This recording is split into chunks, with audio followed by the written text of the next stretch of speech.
श्री बालकृष्णलाल की जय। द्वारिकाधीश की जय। श्री डोंगरे जी महाराज की जय। श्री सुखदेव जी महाराज की जय। ओम श्री भागवत भगवान जी महाराज की जय। ओम श्री सोमनाथ महादेव की जय। ओम श्री गायत्री मात की जय। ओम श्री रामचंद्र भगवान की जय। ओम गणपति विघ्नेश्वराय वरदाय सुरप्रियाय लंबोदराय सकलाय जगत्पिताय नागाननाय श्रुतियज्ञ विभूषिताय गौरीसुताय गणनाथ नमो नमस्ते। श्री गम गणपते नमो नमः। ओम श्री हनुमान जी महाराज की जय। ओम नमो भगवते वासुदेवाय। आज सरस मजानी 4 सप्टेम्बर गुरुवारનો દિવસ છે, વામન જયંતિ। આજે વામન સ્વરૂપ ભગવાન શ્રી વિષ્ણુ ભગવાને જે બાલ સ્વરૂપ ધારણ કર્યું એવા વામનજીની આજે જયંતિ છે, ભાદરવા સુદ 12।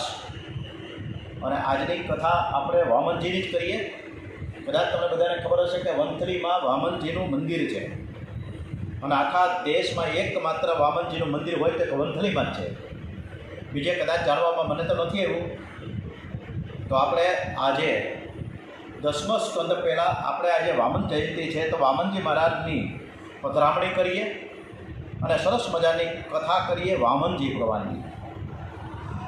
પરીક્ષિત રાજાએ એક પ્રશ્ન કર્યો છે સુખદેવજીને કે મને એવું સાંભળવા મળ્યું છે કે લક્ષ્મીના પતિ નારાયણ ભિક્ષા માંગવા માટે ધરતી ઉપર આવવું પડ્યું, કારણ શું કામ?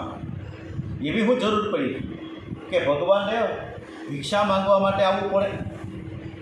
ત્યારે સુખદેવજી મહારાજ ખૂબ સરસ મજાનું રાજા પરીક્ષિતને વર્ણન કરે છે કે દૈત્યોએ શુક્રાચાર્યની બહુ જ સેવા કરી છે। શુક્રાચાર્ય બહુ જ રાજી થયા છે।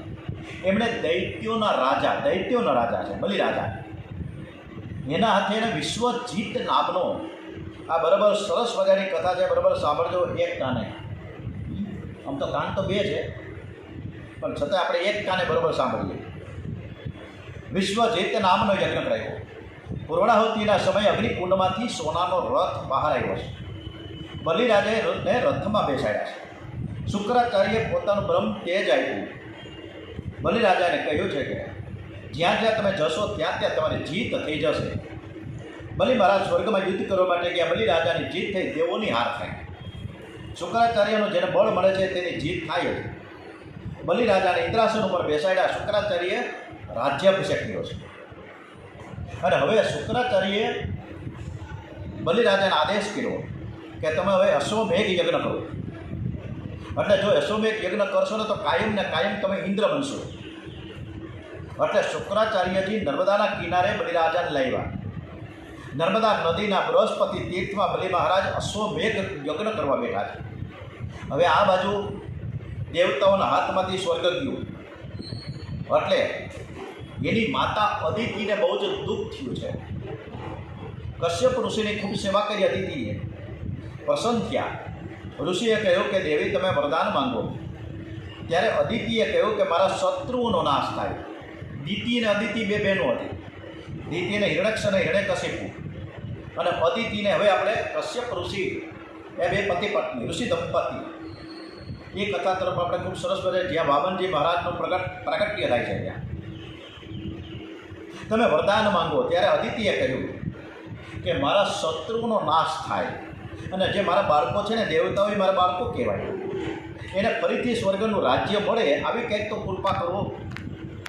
કશ્યપ ઋષિ અદિતિને સમજાવે છે તમારા શત્રુ દૈત્યો બહુ જ બળવાન થઈ ગયા છે।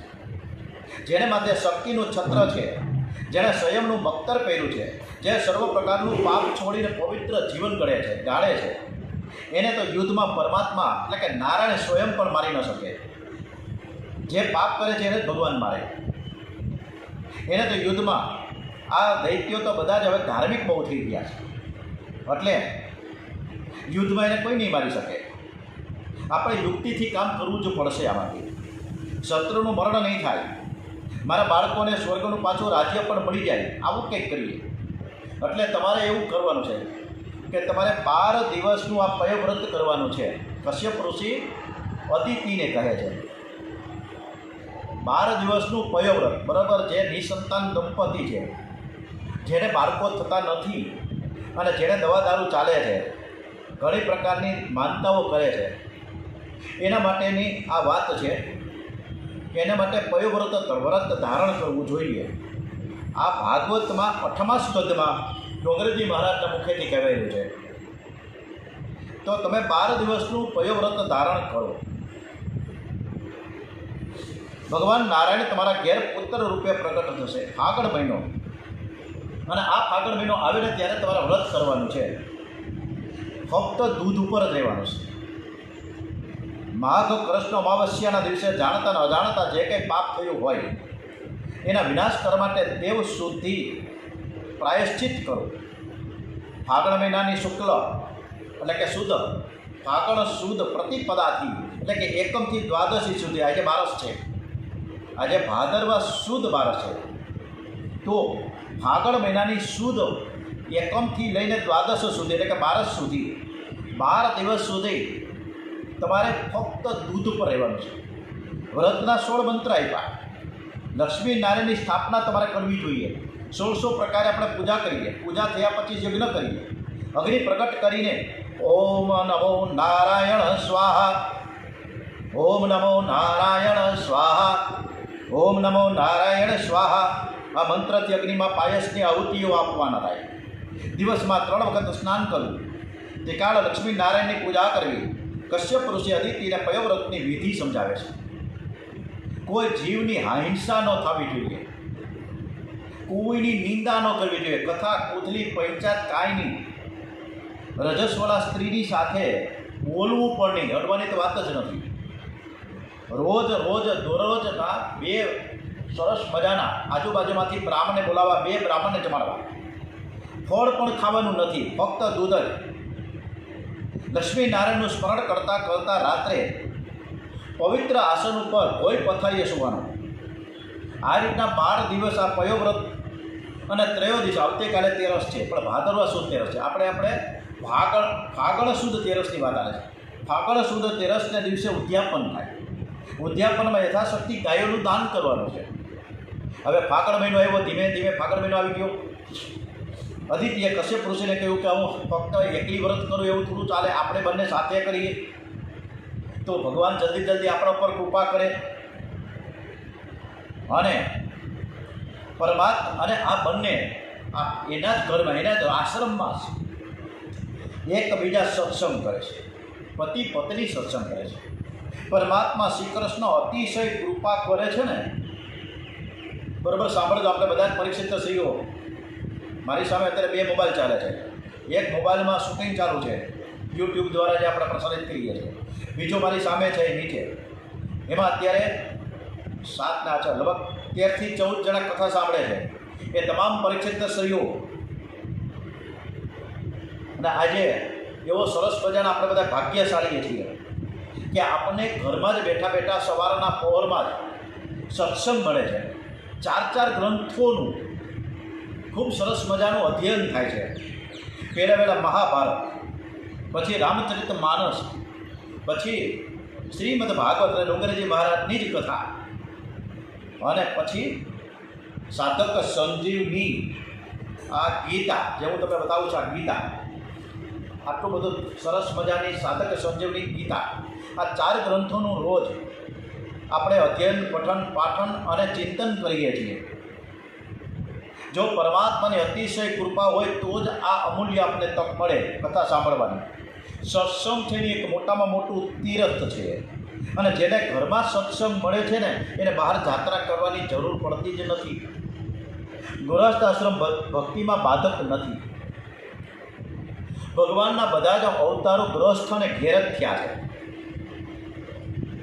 સાધુ સંન્યાસી મહાપુરુષો બ્રહ્મ ચિંતન કરતાં કરતાં બ્રહ્મરૂપ થાય છે.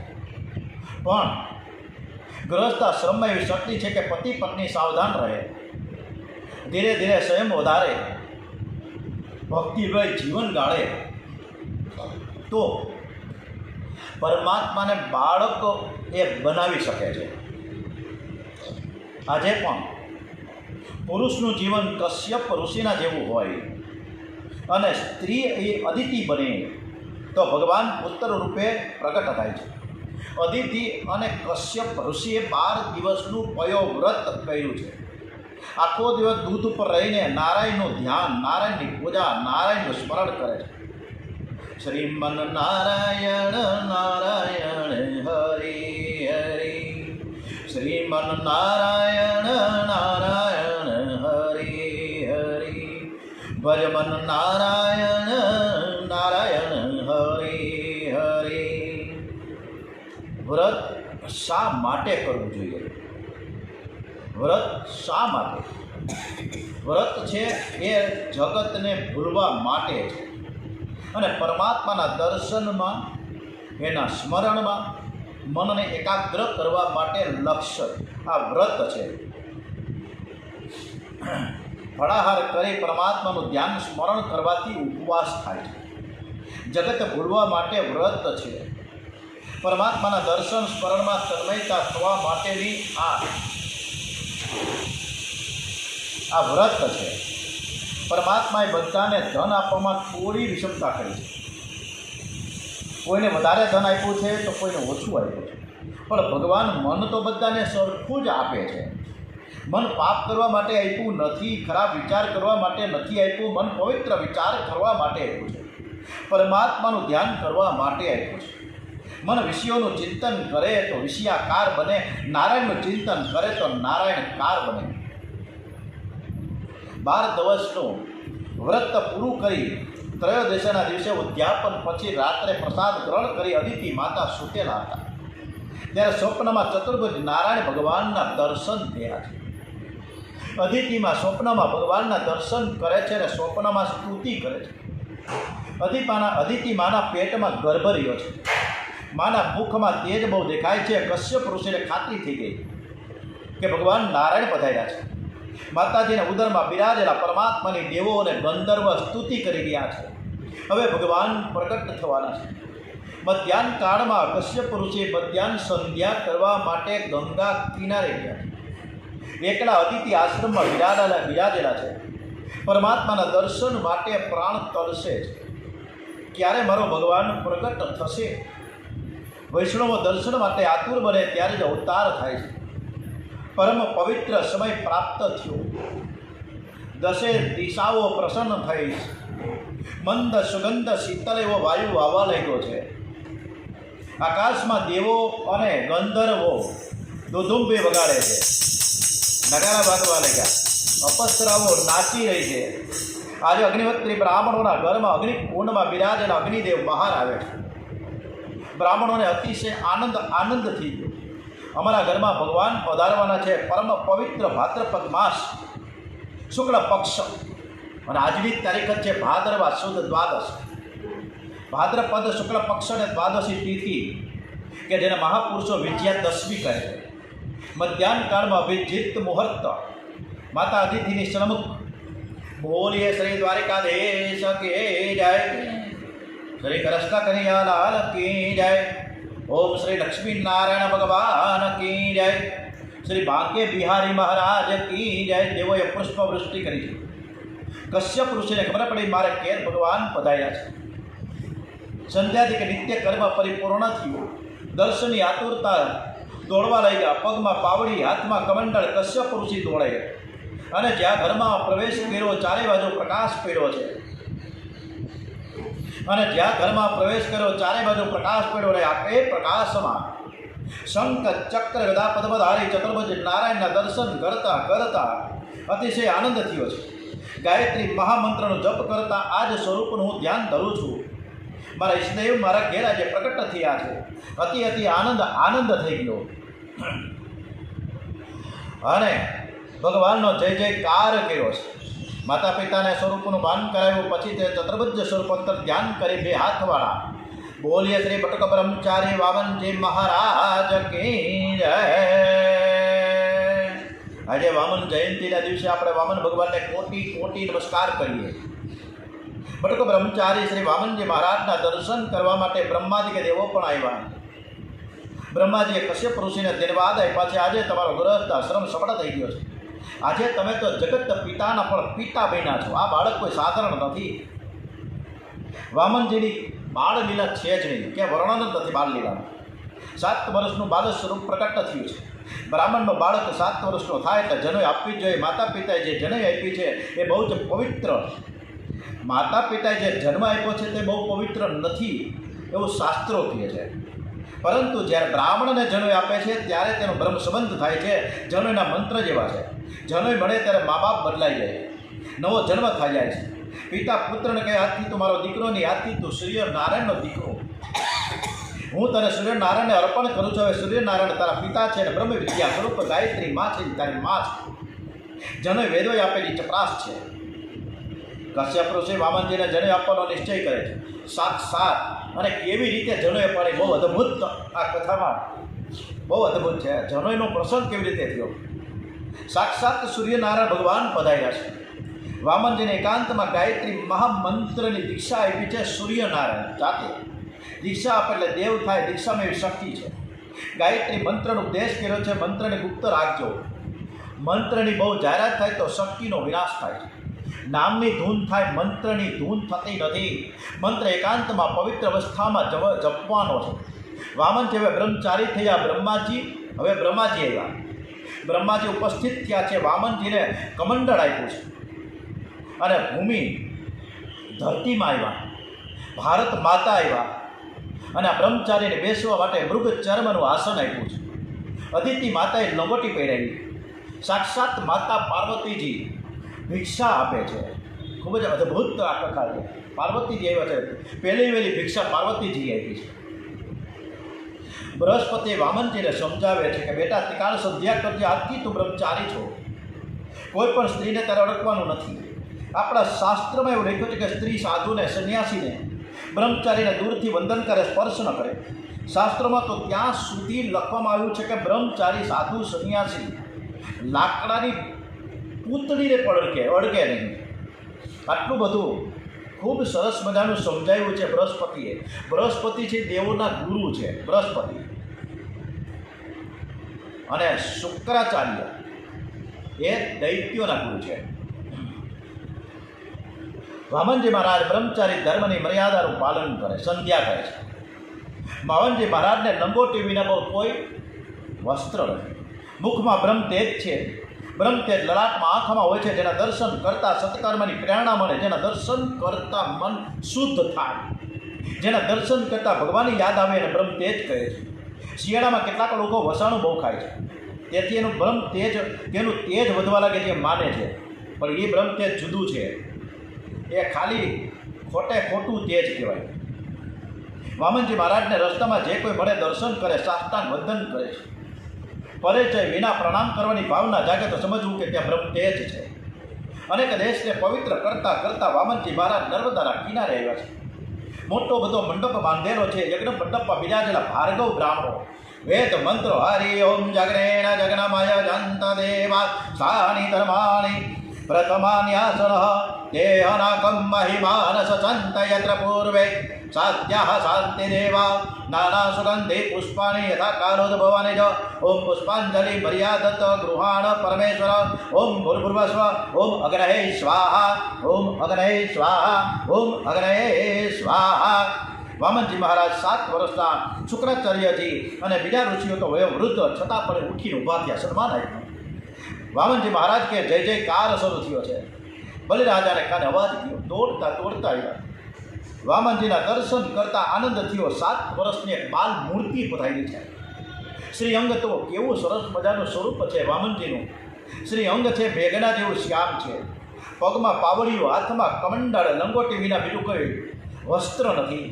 કેવળ લંગોટી પહેરી છે. બ્રહ્મ તેજ દેખાય છે. આ કોઈ સાધારણ સંત નથી. સ્વાગતમ સ્વાગતમ સ્વાગતમ સ્વાગતમ. વામનજી મહારાજને સર્વશ્રેષ્ઠ સુંદર આસન આપવામાં આવ્યું. બલિરાજાએ વિદ્યાબલી રાણીને આજ્ઞા કરી કે બ્રહ્મચારી મહારાજની આપણે પૂજા કરીએ.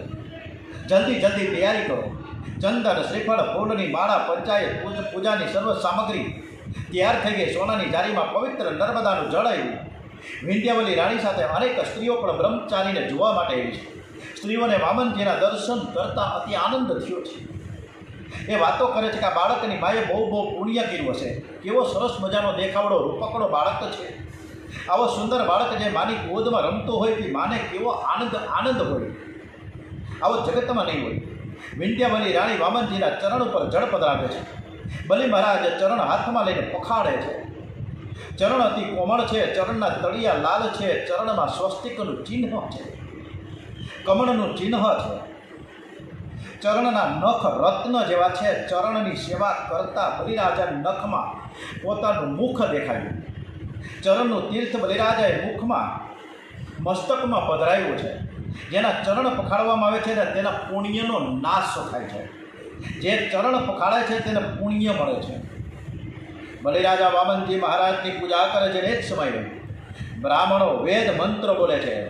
ઓમ મંગલમ ભગવાન વિષ્ણુ મંગલમ ગરુડધ્વજ મંગલમ પુંડરીકાક્ષો મંગલાયતો હરિ સર્વમંગલ મંગલ્યે શિવે સર્વાદ સાધકે શરણ્યે ત્રંબકે ગૌરી નારાયણી નમોસ્તુતે. બલિરાજા વારંવાર વંદન કરીને બોલે છે, મહારાજ હું તો તમારા માતા પિતાને ધન્યવાદ આપું છું કે તેને ઘેરે તમારો જન્મ થયો છે. તમારા માતા પિતા બહુ પુણ્યશાળી હોવા જોઈએ. મેં ઘણા બ્રાહ્મણો જોયા છે, ઘણાની મેં પૂજા કરી છે, પણ તમારા જેવો બ્રાહ્મણ મેં જોયો નથી. બ્રહ્મ તેથી જ વિધાતાએ જાણે કે તમને બનાવ્યા છે. બલિરાજાને આશ્ચર્ય થયું. જગતમાં પાપ બહુ વધ્યું છે, પણ આવા સંતોષી તપસ્વી બ્રાહ્મણો. બલિરાજા વામનજીને કહે છે કે હું બહુ જ મોટો દાનવીર છું, તમે માંગો અને હું તમે જે માંગો છો તે આપીશ. વામનજી કહે, રાજા તારા જેવો દાન આપવાનો જગતમાં નહીં હોય, પણ તું બરોબર યાદ રાખજે કે મારા જેવો દાન લેનારો પણ જગતમાં નહીં મળે. તું તો બધું આપવા તૈયાર છું, પણ મારે તો કાંઈ વધારે લેવું જ નથી. હું તો બહુ સંતોષી બ્રાહ્મણ છું. બલિરાજાને ખૂબ જ આશ્ચર્ય થયું. જગતમાં પાપ બહુ વધ્યું છે, પણ આવા સંતોષી તપસ્વી બ્રાહ્મણો જગતમાં છે, તેથી તો ધરતી ટકી રહી છે. બલિરાજાને આનંદ થયો. કહ્યું કે આજે તો તમારી ઈચ્છા અનુસાર હું 3 પગલાં પૃથ્વીનું દાન આપું છું, પણ મને સંતોષ થતો નથી કે આપણે ફરીથી કંઈ પણ વસ્તુની જરૂર પડે તો મને સેવાનો લાભ આપજો. વારંવાર બલિરાજા કહે છે કે તમારે ફક્ત 3 પગલાં માંગ્યા, તેમાં તમે જે માંગો બહુ વધારે, તમે આ ઓછામાં ઓછું માંગ્યું. 3 પગલાં એટલે હું નહીં, તમારા પગ આવડા. તો કે ના, મારે તો ફક્ત તમારા 3 પગલાંનું પૃથ્વીનું દાન જોઈએ છે, બસ. પછીની વાત પછી, તમે 3 પગલાં તો આપો. બલિરાજા દાનનો સંકલ્પ કરવા માટે તૈયાર થયા છે. શુક્રાચાર્ય યજ્ઞ મંડપમાં બિરાના છે. એક ટક નજર રાખીને વામનજીના દર્શન કરે છે. કોણ હશે? શુક્રાચાર્ય મહાન જ્ઞાની તપસ્વી બ્રહ્મનિષ્ઠ બ્રહ્મ છે. વિચાર કર્યા કાંઈ કોઈ સાધારણ બ્રાહ્મણ નથી, પણ પરમાત્મા છે.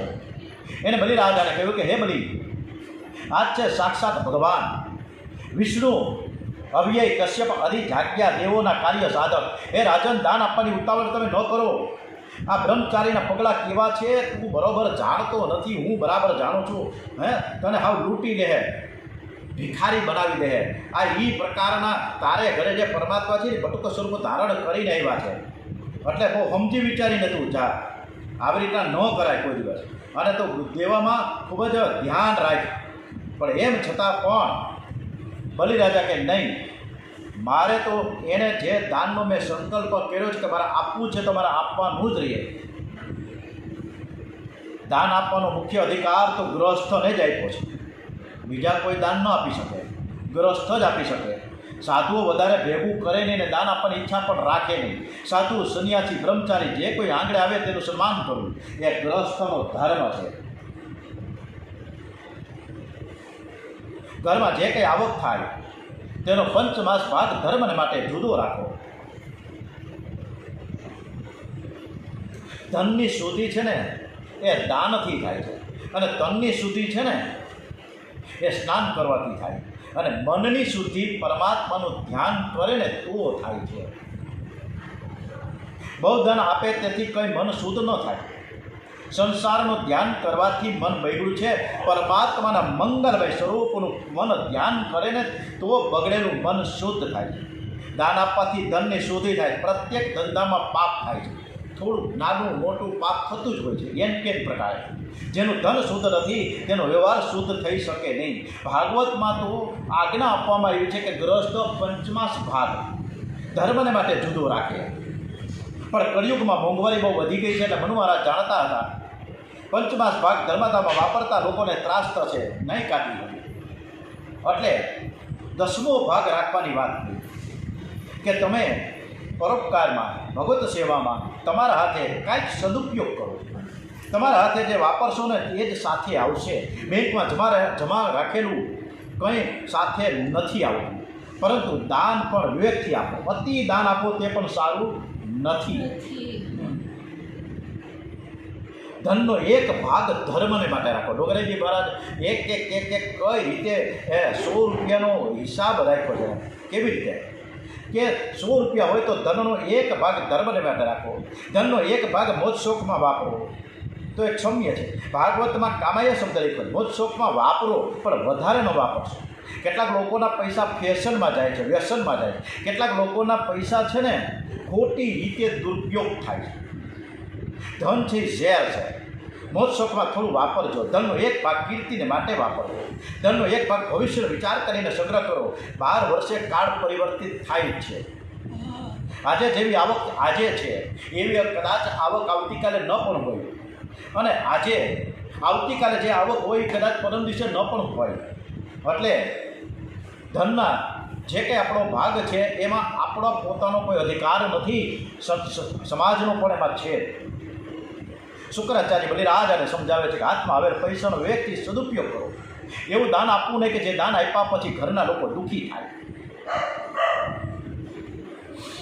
દાન વિવેકથી આપો. બલિરાજા તમે આ જે કહો છો ને આ વામન નથી, આ તમને ખબર નથી, આ વિરાટ છે. તું દાન આપીશ ને તને બેહવાની જગ્યાએ ક્યાંય નહીં મળે. બલિરાજી કે મહારાજ એકવાર મેં વાણીથી તો દાન આપ્યું, હવે પાણી જ છોડવાનું બાકી છે. હવે ન આપવું તો મને જૂઠું બોલવાનું પાપ લાગે. અસત્ય જેવું કોઈ પાપ નથી. આ બધું વામનજી બરાબર સાંભળે છે. શુક્રાચાર્ય સમજાવે છે બલિરાજાને. અને બલિરાજાને કહે છે વામનજી કે હું શાંતિથી ઊભો છું ને તમારી બેની વાત એ સાંભળી રહ્યો છું. હું તો તારા ઘરે આવ્યો છું, સામે ચાલીને આવ્યો છું. તું ભિક્ષા આપ. અને એ ભિક્ષા માટેની જે વાત કરે છે ભગવાન, ઓહો અદ્ભુત વાત કરી રહ્યા છે.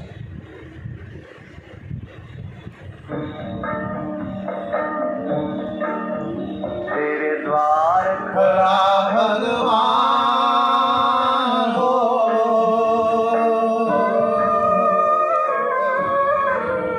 તેરે દ્વાર ખડા ભગવાન ભગત ભર લે રે રોજી. તેરે દ્વાર ખડા ભગવાન ભગત ભર લે રે રોજી.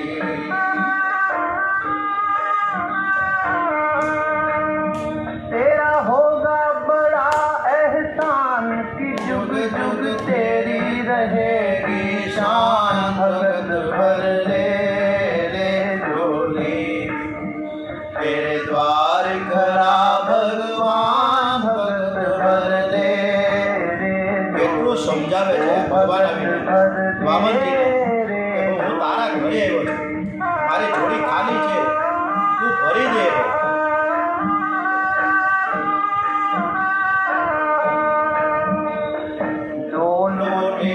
तारी धरती देख रे झोला गगन है तारा.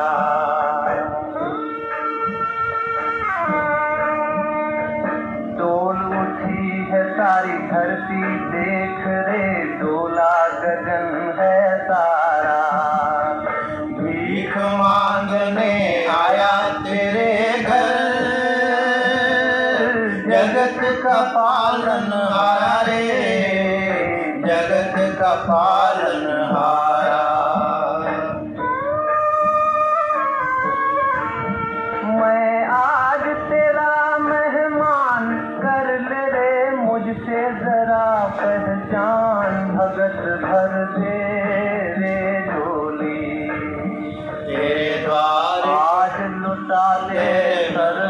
अपना मान कहना मेरा।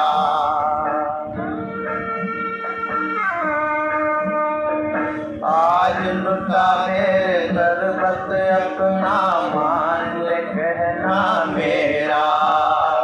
मिट जाएगा पल भर तेरा जन्म जन्म का फेरा रे, जन्म जन्म का फेरा।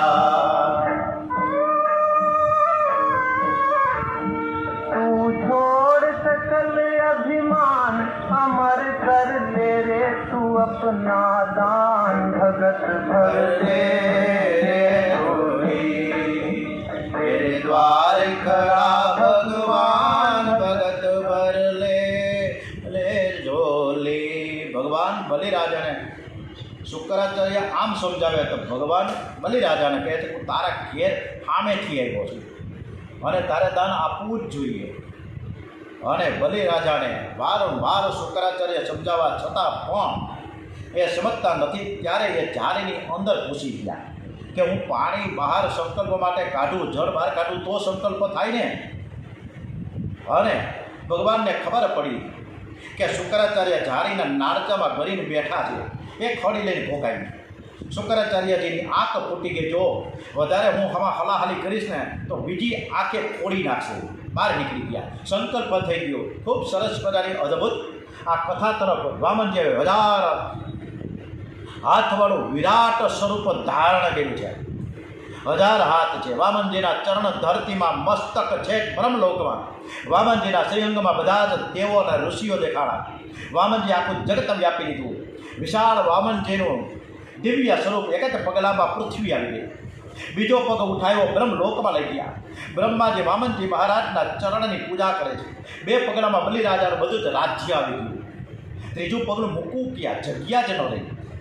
બલિરાજાને કહ્યું કે રાજન, 3 પગલાં પૃથ્વીનું દાન કરવાનો તે સંકલ્પ કર્યો છે અને સંકલ્પ પણ જે દાન ન આપે એની દુર્ગતિ થાય.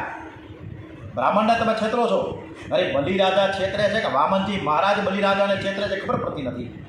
દાનનો સંકલ્પ કર્યો ત્યારે 6 વર્ષનું નાનકડું બાલ સ્વરૂપ, અને જ્યારે ધરતીને માપવા બેઠા ત્યારે વિરાટ સ્વરૂપ. ભલે વામનજીએ કહ્યું કે રાજા, મારું એક પગલું બાકી છે, વિચાર કરીને મારે ક્યાં મૂકવું. ત્યારે એની ધર્મપત્ની વિદ્યાવલીએ બલિરાજાને કહ્યું કે તમે અભિમાન છોડી દો. એવું નહીં કહો કે હું જ મોટો દાનવીર છું, મેં જ બધું આપી દીધું છે, મારાથી સર્વશ્રેષ્ઠ કોઈ છે જ નહીં. ભૂલી જાઓ એ બધું. અત્યારે તમારું મસ્તક, તમારું માથું, આ તમારું આખું શરીર જે તમારું છે એ નમાવી દો માથું. અને વામનજી ભગવાનને તમે પ્રણામ કરીને પ્રાર્થના કરો કે તમારું ચરણ જે ત્રીજું પગલું બાકી છે એ મારા માથા ઉપર પધરાવો. અને વામનજી મહારાજે એમનો પગ ઉઠાવ્યો અને બલિરાજાના ચરણ ઉપર અને મસ્તક ઉપર ચરણ પધરાવ્યા છે. બોલીએ શ્રી બલિરાજા મહારાજ કી જય. અને ત્યારે બલિરાજાથી ખુશ થઈને વામનજી મહારાજે એમને પાતાળ લોક આપ્યું છે. સાથે સાથે એવું પણ એને વચન આપ્યું કે તું પાતાળ લોકનો રાજા થઈશ, પણ તારા દ્વારે દ્વારે દ્વારે દ્વારે હું એક સિક્યોરિટી ગાર્ડ તરીકે ઉભો રહીશ, ચોકીદાર તરીકે રહીશ. આ હું તને વચન આપું છું. અને એ વખતથી ત્યારથી જ વામનજી મહારાજ એ નારાયણ, એ વિષ્ણુ ભગવાન, એ સાક્ષાત વિષ્ણુ એક ચોકીદાર, એક ડાંગ લઈને ચોકીદારી કરી રહ્યા છે બલિરાજાને ત્યાં. આ પ્રકારની સરસ મજાની આપણે બલિરાજાની, વામનજી મહારાજની આ અષ્ટમ સ્કંદમાં શ્રીમદ ભાગવત કથા ડોંગરીજી મહારાજને કંઠે જે ગવાયેલી છે એ આપણે મેં નિરૂપણ કર્યું છે. આજની કથા આપણે ભગવાનને સમર્પિત કરી એવા ભાવ સાથે ઓમ શ્રી કૃષ્ણ કનૈયા લાલ કી જય, ઓમ શ્રી બાલકૃષ્ણ લાલ કી જય, શ્રી દ્વારિકાધીશ કી જય, ઓમ શ્રી ડોંગરેજી મહારાજ કી જય. ઓમ નમો ભગવતે વાસુદેવાય. ઓમ શ્રી ભારત માતા કી જય. આપણે રામચરિત સાધક સંજીવ